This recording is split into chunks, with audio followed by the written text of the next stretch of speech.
Larry, as you're dealing with the aftermath of everything and Michael is getting things straightened out for the press conference, you receive a phone call from Kelvin McDonald. Larry, he says. Oh, Mr. McDonald. It's so good to hear your voice. I take it those bastards either got scared or at least made good on their promise to let you go. Yeah, I've been in touch with Springley, the local FBI guy. He filled me in about the raid, and I filled him in about my little vacation. If it weren't enough, I also got a phone call from the President of the United States to congratulate me on my bravery, which of course held me up a little bit and prevented me from calling you. Oh, well, we've been cleaning up. It's absolutely no concern. Do you have time to visit my mansion? Of course. Right away. I'll bring Flux. Lightshow can stay behind and manage the press and details with Michael. Good. I'll be here all day. I need some rest, but don't keep me waiting. Of course not, sir. I hang up and I go fetch Elvis. Elvis, hey, get your suit back on. We're going to meet with Kelvin McDonald. They let him go? Evidently. How do I look? Fine. You look good. All right, good. Come on. Let's get to the car. Hey, Michael, we're going to go meet with Mr. McDonald. He's loose? Okay, all right. What about all the press stuff? Michael understands. This is more important. How do you fight crime, Flux? With funding. A soldier has to eat to fight. A superhero needs money for his super gadgets, his infrastructure networks, everything. And not only that, a superhero needs a regulatory system relaxed enough to let him do his job. Seeing McDonald and making sure that we leave in his good graces is always going to be the most important thing we can ever be doing. Well, but what are we going to tell him? The attack on Mercury's compound didn't go that well. Didn't it? We took down a major hub of their operations. We destroyed some of their weapons, captured some villains in their ranks. I think it was the fireman or something. The guy with the napalm? Yeah, him. He calls himself the fireman? Yeah, the guy's an idiot for branding. You can't copyright fireman. I guess all that's true, but why would McDonald be happy about that? Because it goes to show you don't mess around with McDonald or Unstoppable Industries. They went after him, we went after them. We need to be very firm on that. Whatever else happened, we went to bat for McDonald. And he needs to see it that way. Do you understand? Okay, yeah. You get to McDonald's place, they buzz you in, and you're led in by a butler to the dining room. There McDonald is sitting.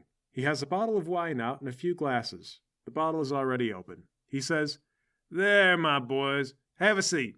Would you like some wine?" Of course, I'd love some. Oh, no, thank you. I try not to drink, and especially not while in uniform. It's okay on some occasions, Flux. This is one of those occasions. Well, I don't normally. Flux, I insist. Besides, it's unlikely you're going to get a chance to enjoy the kind of vintages that Mr. McDonald likely owns. That's the truth. In fact, I wouldn't normally open this bottle. This is the bottle that green lunatic opened when he kidnapped me. Now that it's been opened, it'll go to waste if we don't drink it, so please, help yourselves. What should we drink to, sir? Freedom? To law and order. Law and order it is. Well, I've been in touch with the FBI, like I mentioned. Apparently the two of you took a beating. I have to admit, we played a hand a bit outside of our element, sir. But the important thing is we delivered a thrust that they can't ignore. Elvis, your phone rings. It's your mom. Oh, hold on. I have to take this. Hello, Mom? I grab Elvis's phone and I drop it in his drink. But that might have been... Fine. That might be an emergency. She could have fallen. Elvis. How's she going to call me now? Okay, I'll buy you a new phone. You know, sometimes just a little copper adds taste to a drink. I've never heard that being the case with wine, but then I've never tried it. I think a phone will give you hints of lithium and zinc. Anyway, the guy that kidnapped me has already been put on the FBI's most wanted. They're offering $100 million, dead or alive. Prefer dead, personally. McDonald gets out his phone and shows you the website. We'll be excited to claim that bounty soon. I think we should continue cooperation. My kidnapping and your sting operation coincided, which has split the attention of the newsrooms. They haven't realized yet they need to put these things together and report both at the same time as being correlated. We're getting together a press conference right now. If you'd like, we could bring you and your wife on stage to discuss the incident. My wife isn't a great actor. We have an arrangement. And she'll lose a lot of money if I get murdered or die mysteriously. Beyond that, she was angry to have the house intruded on. And I think she'll have a lot of waterworks to milk the crowds with. Oh, well, that's all right. One of our guys, Lightshow, can create illusory images of people. If she'd consent to us using her likeness, we can deliver the most heartfelt account of the event that Lightshow can imagine. The best part is, he can be reading a script from behind the scenes and it won't hurt the quality of the illusion. The audience will have no idea. You send us a form, then. And now, more importantly, I'm going to give you information about the bank account that we used to pay my ransom. This kid here's a super sleuth or something, right? I'm more of a tech genius, really. inventor, you know. Can you invent a way to hack into the bank mainframe, figure out where the money went? Well, I mean, they generally hire some pretty competent people to do their security for stuff like that. I mean, like whole countries try to hack into banks all the time. So, I mean, without someone on the inside, I don't know how I would do. McDonald slaps the table. Darn it! Social engineering and espionage tended to be Kimon's line of expertise. But Kimon is a bit helpless around computers. I heard about Kimon. Good riddance, he was mangy. But a shame he took a good thing with him. We'll be looking to replace his skill set, but preferably without quite as much criminal baggage. I might be able to help you with that. Though, incidentally, not without the criminal baggage. But I think you'll like what I've got to propose. Lowry, I'm actually not just here in New Jersey, Delphia to see a baseball stadium. After the death of Captain Momentum, I realized that we've been wasting entirely too many resources on super individuals who are then difficult to replace once they're gone. We got hundreds of super individuals sitting around in prison doing menial work which is far below their natural potential. Certainly. I think that's an issue that we've had for a long time in society. The warden of Luna Island, Mr. McIntosh, and myself were talking recently about the problem. Sure. And doesn't it feel that things are getting a little out of control here in the area? If a billionaire like myself can be abducted from his own home, surely no one in the city is safe. Well, we do have to disagree there. See, it's my responsibility to ensure that our brand represents exactly that safety to the city, so... Well, that's where I can help you. Mr. Lowry, what if I told you that I would stop at nothing to help you capture the man who kidnapped me? Well, I'd believe that right away. And what if I told you I was willing to introduce you to a pilot rehabilitation program that'll quickly refill the lost ranks of your staff without requiring a great deal of needless training? Well, if you can do that without the cost of paying for it, I'd be impressed. Well, I got a treat for you. All right, I'll get some things in order. When's the press conference? I'll meet you at the station? We'll make it a whole sit-down interview. Talk show stuff, production value. We'll get the crowds laughing and crying. Tomorrow morning. I will see you then. You can take the wine with you if you want. All right, thank you, sir. Flux, let's go. You guys get out of the house and begin on your way back to the tower. You dropped my phone into a glass of wine. Calvin McDonald is not a man well known for his patience or humor, Flux. He wasn't going to tolerate that for more than a second. My mom could have fallen down the stairs, and now she thinks I don't care that she's dying. Okay, all right, look. Here, you can take my phone. I'm sorry, okay? Okay, fine. I call my mom. Hello, Mom? Are you all right? Hi, honey. Fine. I was just about to ask the same thing. I was calling because I heard the news that you attacked a bunch of criminals, but you didn't call yet, so I got worried. I kept thinking, what if you fell down the stairs? Oh, I didn't fall down any stairs, Mom. Your mom keeps you on the phone for the rest of the trip back to the office, where Michael is going over the details of the press conference with Light Show and a few staffers. All right, Michael, change of plans. Calvin McDonald would like to join us and talk about his harrowing kidnapping.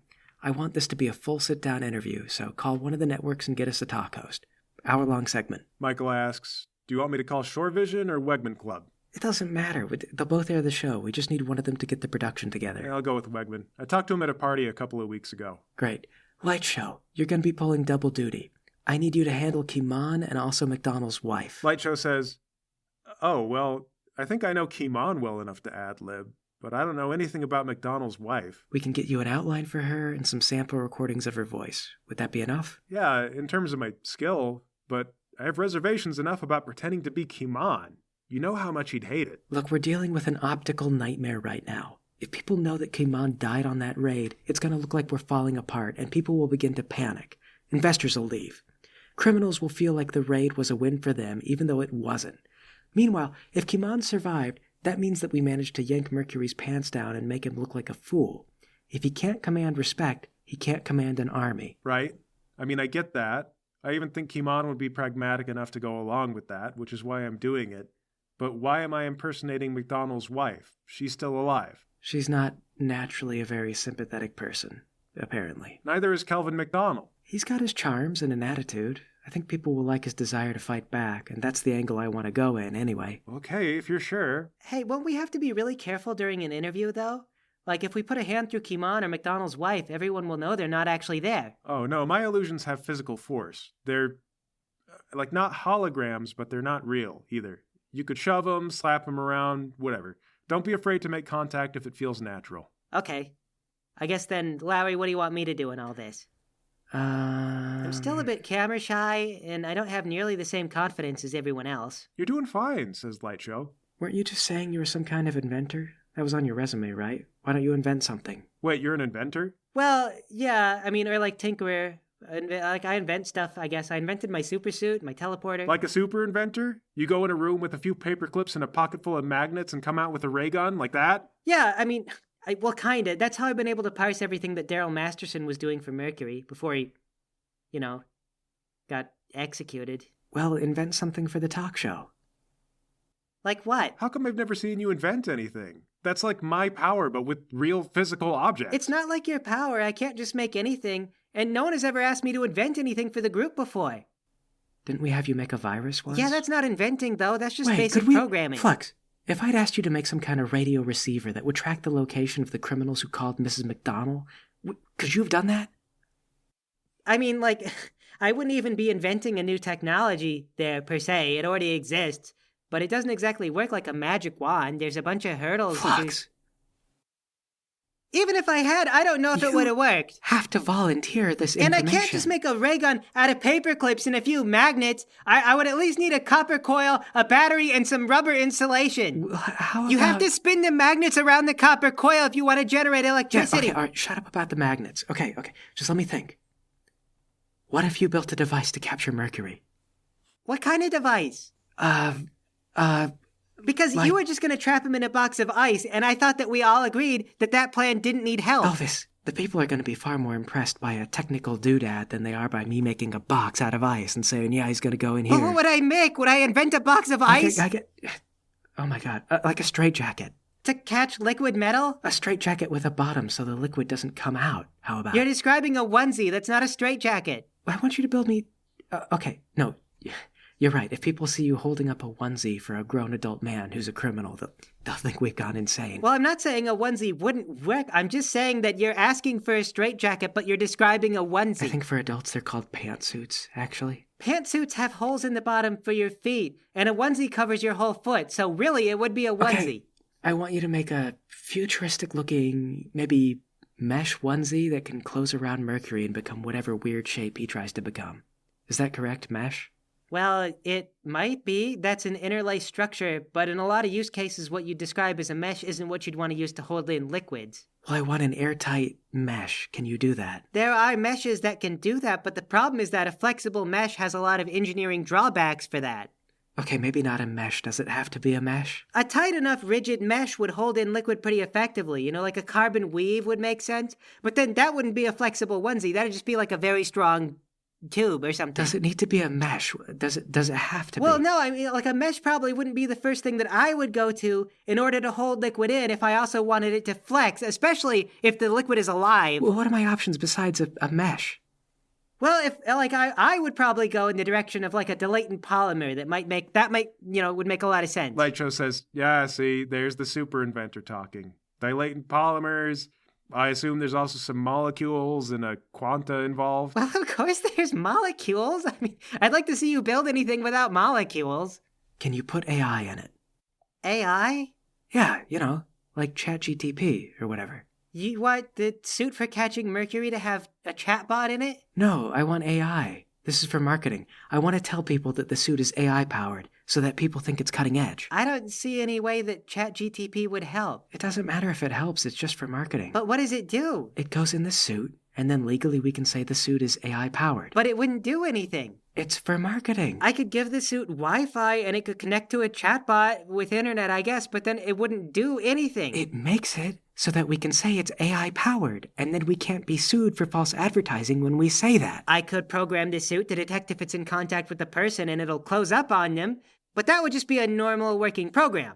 If I let an LLM do that, there's no telling what it might do. Elvis, if you tell me one more time why a chatbot does not improve this project, I'm going to slap you. Lightshow says, so how would it actually work? I mean, can we use it? Do we have to make Mercury put it on himself, or... Lightshow, this is why we say it's AI-powered. After we tell people it's AI-powered, nobody has any idea what it can do. They just assume it does what we said. Are you going to slap me if I point out how that doesn't help us actually catch Mercury, though? I would prefer it if the suit actually did work, but, the suit is AI-powered, regardless. Elvis, could you make it so the suit is like a grenade? Like we throw it at someone and it wraps around them so they can't escape? So, I could. Okay, there we go. But you're not gonna like how much money that would cost. Lightshow, can you just make an illusion of a mesh suit grenade? Not mesh, a continuous dilatant polymer. Elvis, you draw the blueprints. I'll make an illusory prototype. With AI power. Wearing lingerie if you want. I don't care. See, Flux, that's the kind of attitude I want to I hear. am trying to build what you want, it's just that everyone is bad at communicating. And the team breaks. Each go to work on their own projects for this crucial public project.